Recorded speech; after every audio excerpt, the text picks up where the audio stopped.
Hey guys, 3C Sauce here. Gotta be honest, was hard thinking of a cringe intro for this movie, so instead, I thought I'd show you my Pixar pop collection. Now I know everybody's gonna be jealous and wanna be me right now. This is what I do with that YouTube money. Hope y'all enjoy it. Hey guys, thanks so much for clicking on this video. My name is Chris. I recently just got done watching Luca, and Luca is the latest Pixar movie that is headed straight to Disney Plus. You can watch it for free on their service, no premium charge, coming this Friday. The movie takes place on the Italian Riviera, where a group of friends form an unlikely bond while also hiding the fact that two of them are sea monsters that transform into their monster selves when touched by water. That's all pretty much it without giving any spoilers to you guys. This is a spoiler-free review. Now, we all know whenever Pixar is bringing a movie to the table, it's gonna be quality. And lately in Pixar's career, it's felt like that level of high standard, of quality, of high tier filmmaking that they have made so far with their animated movies, WALL-E being my personal favorite. It's had kind of a drawback on their most recent movies where they just end up making good films, but good is not good enough for Pixar standards. I fear the same thing is gonna be happening with Luca, because while I contend this is a good movie, it's entertaining, it's hilarious. The visuals in this are very beautiful. Like I said, taking place in the Italian Riviera, the effects that they do with these kids changing from a sea monster to a human, all really nice. And while the story was something that did hit me and got me emotional, as Pixar should be doing, at the end of the day, this feels like one of their more simplistic, easygoing movies that isn't overly complex, and at the end of the day is a story about friendship and forming bonds. So I'm sure you'll hear a lot of other reviewers say, oh, it was a good movie, but it's not Pixar's best.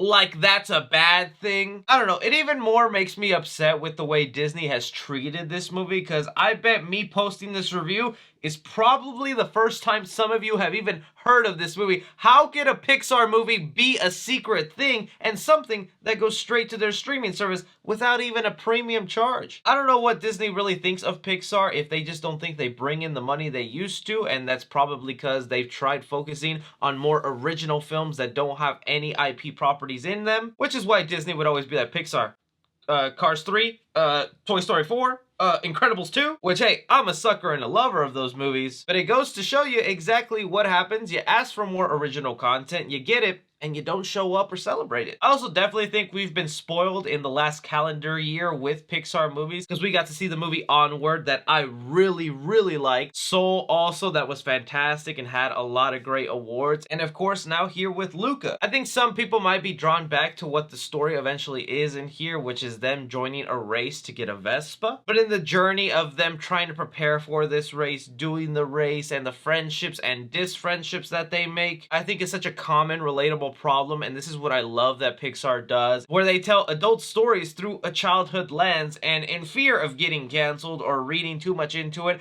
I feel like there is a deeper hidden message in Luca, without triggering or upsetting anybody, but just hear the thought of these two characters having to closet who they really are, what they go through, the different metaphors that pop into here, and even one character themselves saying the world may never accept him, but he has to be who he is. I'm like, oh, I see what you're doing, Pixar. You ain't sneaking.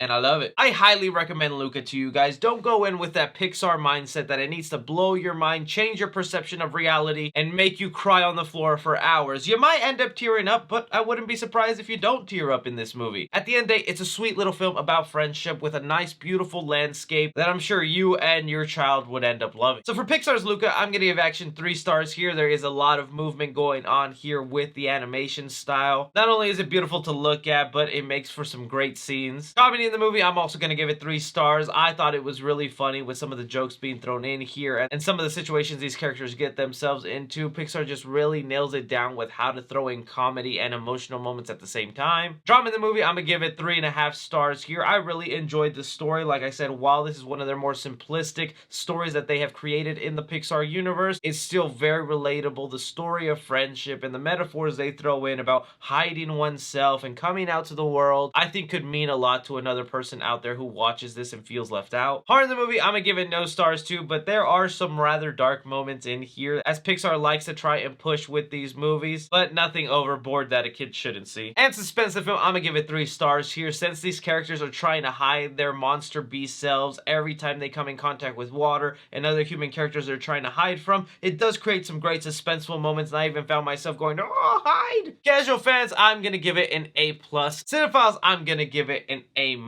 And critically, I'm going to give it a B+. For Pixar's Luca, this is definitely one you buy and own to add to your collection at home. That's a keeper. Like I said, that's just my opinion on Luca here. I'm really curious to hear what you guys think of this movie. If you're going to be planning to see it when it comes out on Disney+, how do you even feel about the way Disney recently has treated Pixar? Anything and everything, be sure to like and subscribe. Follow me on Twitter at 3C Film Review. As always, I'm Chris. Take care.